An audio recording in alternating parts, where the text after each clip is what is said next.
La revue de presse ou la synthèse des articles des publications sur Radio Kaloum.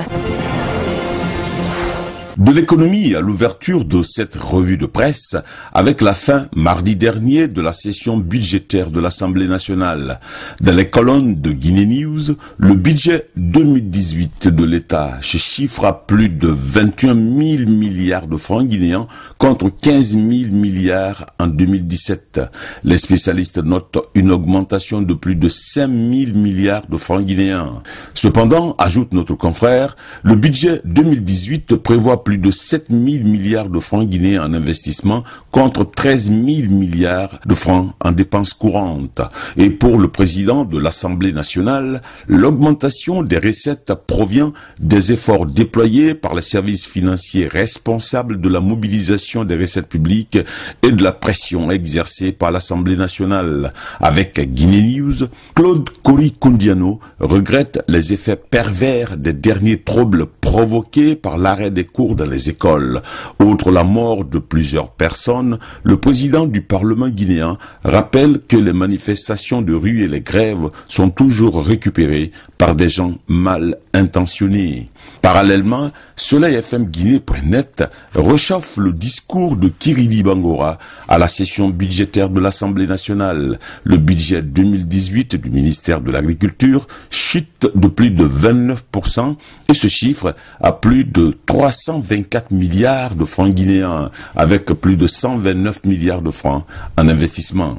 Et selon le ministre de l'Agriculture par intérim, ce budget 2018 de son département ne couvre pas l'appui conseil aux producteurs, les aménagements hydro-agricoles et les infrastructures, dont les pistes rurales, les structures de conservation et de transformation des produits.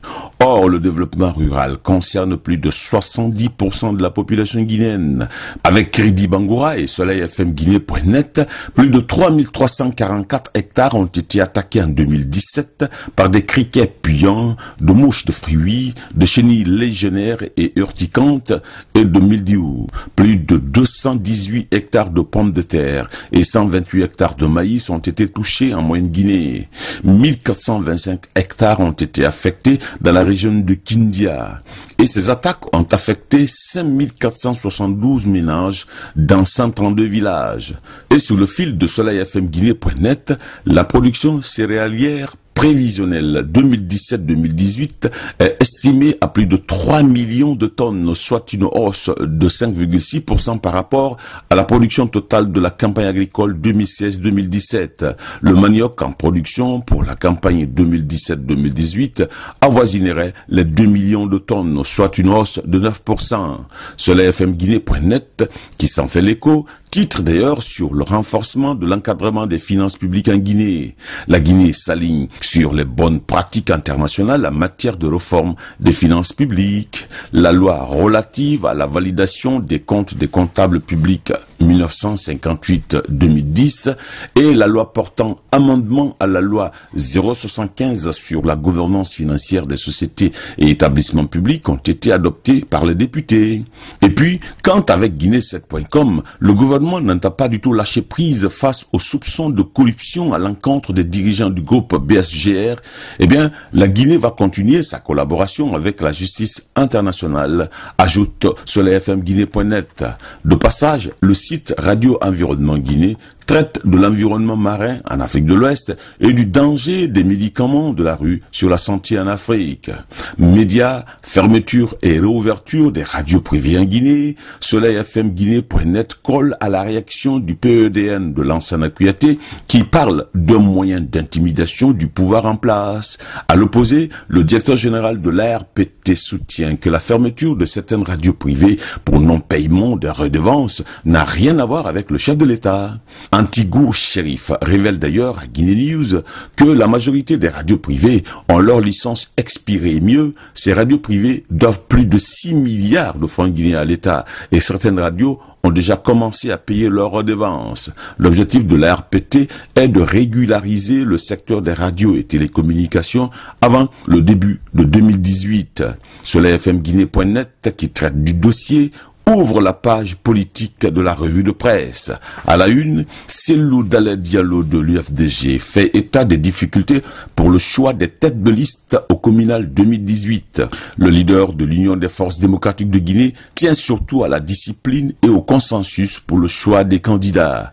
Et avec les futures élections locales, le bloc libéral de Faya Milimono dit rencontrer beaucoup de difficultés sur le terrain à cause des faiblesses de l'administration publique. La gestion des documents pose problème pour les 342 circonscriptions électorales. L'AGP, l'agence guinéenne de presse et Guinée7.com révèlent les mêmes problèmes dans certaines localités. Or, personne ne pose la question sur la place des jeunes et des femmes dans la réorganisation et les fonctions futures des collectivités locales. Déjà sur le terrain, des bagarres éclatent au sein des grandes formations politiques.